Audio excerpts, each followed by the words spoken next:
Hey guys, what is up? It's Dusty here and welcome back to another crypto news episode, and today we have a little bit of a problem that you probably haven't heard about. It is Solana. The Solana network went offline again today. Now DDoS attack may be the reason. That and way more we're going to be talking about in today's video. We're going to talk about Solana, Bitcoin, Stellar, Peru, Curve, and FTM. So if any of these coins interest you, make sure you press that like button and subscribe to the channel, as I am looking at every single comment of what you guys would like to see, and a lot of these coins were mentioned. Having said that, what happened to Solana? Well, the price is not reflecting it, but apparently they went down again. Let's take a little bit of a look at this. Solana network goes offline again. Now DDoS attack may be the reason.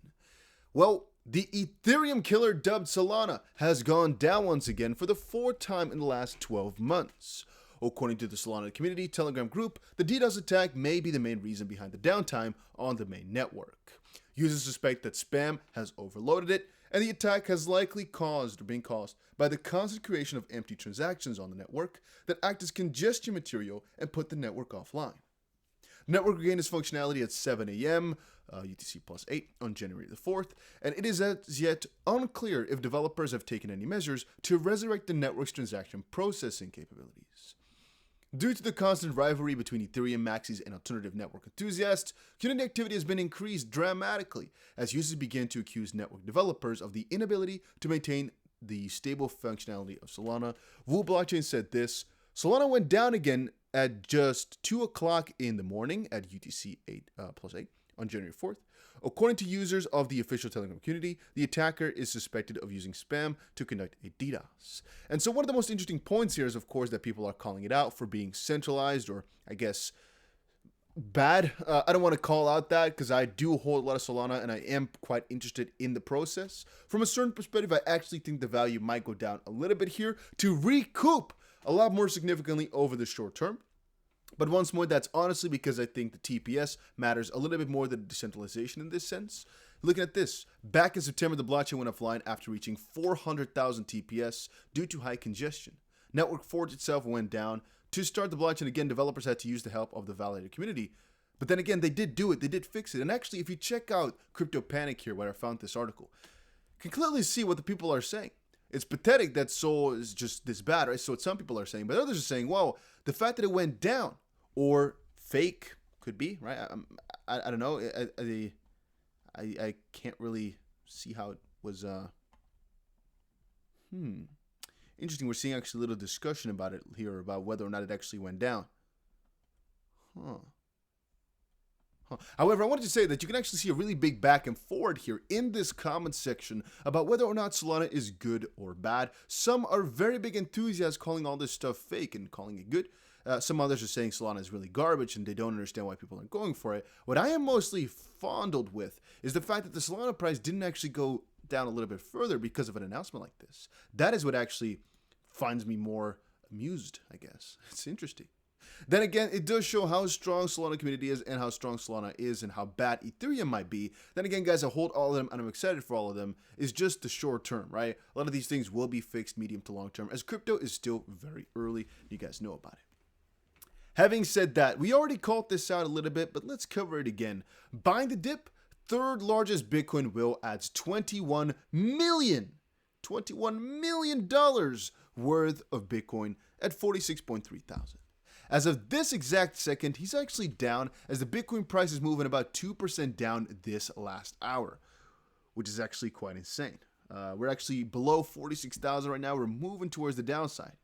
Bitcoin dominance still falling, but that is an interesting move. 2% already down in the last hour. We're dumping a little bit. Why? Really peculiar. Then again, it is funny because the discussion here was, well, $21 million worth of Bitcoin ain't nothing, but whales buying at this high of a price means they don't really think it's too high of a price. Then again, it also shows you that whales also are not perfect at anything unless they bought OTC at, for example, a price of 46,000, and they added a little bit above it because, of course, it is over the counter, which usually is a little bit more expensive in this sense as they're transacting at different points. All right, then moving on, because we have some other news about Stellar XLM. Still Lumens XLM Price Prediction, Perk coming soon. This is actually an article from a couple of days ago, but the only thing I wanted to say right here, guys, is that one of the main reasons why Stellar is going down in terms of price and what actually left the top 15 and whatnot is mostly having to do with the fact there's not really that many crazy announcements coming. That does not mean, guys, and that's really important to distinct here, does not mean that they're not working hard and that the use case is not there. We know that right now there's quite a lot of selling pressure from the foundation, but I can only imagine that because they're a nonprofit, they're going to put the majority of that money back into Stellar. So if you are looking at it now thinking, Dusty got rid of some of his Stellar because of the selling pressure. A lot of people are. What's going on? Well, long story short, they had a little bit of a selling problem with the foundation selling a lot of tokens, which didn't really excite people. I had a problem with the airdrop that they've done. But now that I've been thinking about it for a little while, it's kind of come back to my head. I'm thinking, man, I should actually maybe get some more Stellar because the price went down so significantly. Stellar went down so many spots. But they got to sell that for something, right? They got to, all that XLM that been given to the team, it has to go back into XLM development. And so I really wonder what they're building in the background that they need all this money for. And if that's not the case, then all we can say is the founders are cash grabbers in the nonprofit. But that's the only other scenario I can think of. Otherwise, these guys are hoarding up money and most likely doing a lot of cool stuff for XLM in the background. And we're already starting to see that in terms of real official government partnerships, right, for their stablecoin. I'm really interested to see how Stellar is going to grow over the next couple of months here, as of course they got a lot of money coming in right now, and they have a lot of room to expand their crypto and ecosystem. Talking about official government and country partnerships and whatnot, take a look at this. Peru proposes a bill to regulate Bitcoin and other cryptocurrencies. A bill aimed at providing a legal foundation for the cryptocurrency market has been submitted to the Peruvian Congress, which will now debate the plenary legislation to approve it. The document, which can be seen on the offline website of the Peruvian legislature, covers various important facets of the country's growing ecosystem. Furthermore, the project, which is formally known as the Framework Law for the Commercialization of Crypto Assets, was introduced by Podemos Peru parliamentarian Jose Elias Avalos. And according to the politician, the bill's purpose is to regulate organizations that provide cryptocurrency services, such as Bitcoin exchanges and digital wallets, among other things. And I guess that's good, right? Can't really think of any negative announcement to make regarding that, so good stuff. Then one crypto you guys might not be too familiar with, but that I've covered a couple of times on the channel in the past, and one of my friends, who is actually the founder of Magicraft, he kept on telling me to buy this token. I have some Curve, not actually a lot of money though, but apparently Curve now reaches in yet a new all-time high. Curve has broken out of the descending resistance line, and there's support and resistance at 559 and 860. I mean, I'm just looking at Curve right now at $6.50. That is insane. The fact that this coin is moving so crazy high up in a point where most cryptos are going down. It is something to be said about that, right? The fact that it can move this significantly in all that time. Credible Crypto tweeted a CRV chart stating that the token will soon be in price discovery. As outlined above, the token has reached a new all-time high price and is now in price discovery as it has done so.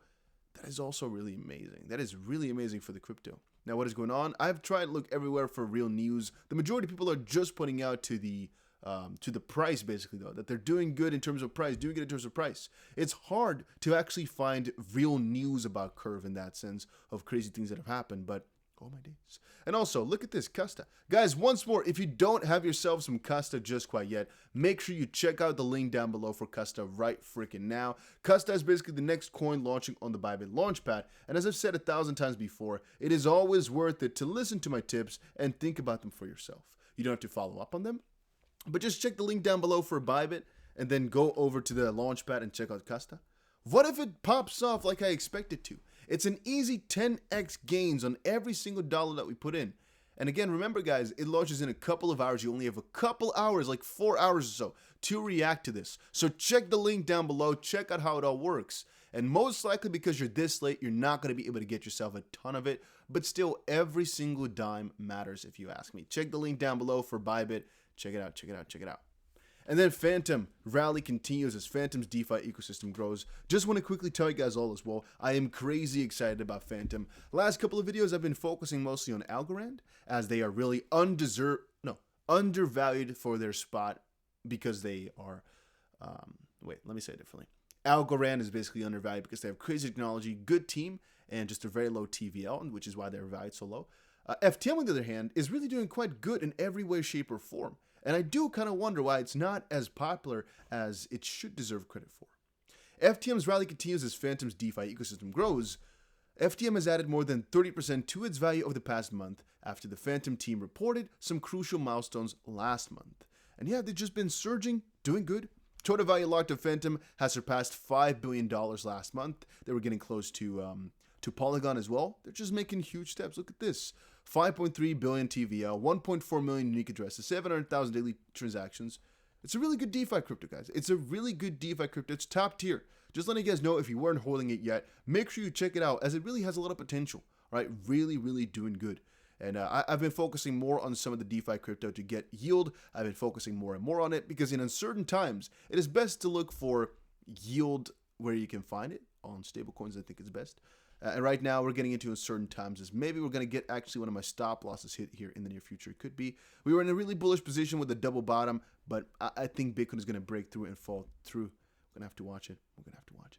All right, guys, that was it for today's video. Hopefully, you all enjoyed it. If you did, make sure you press the like button and subscribe, and I will definitely see you guys again in another crypto video later today.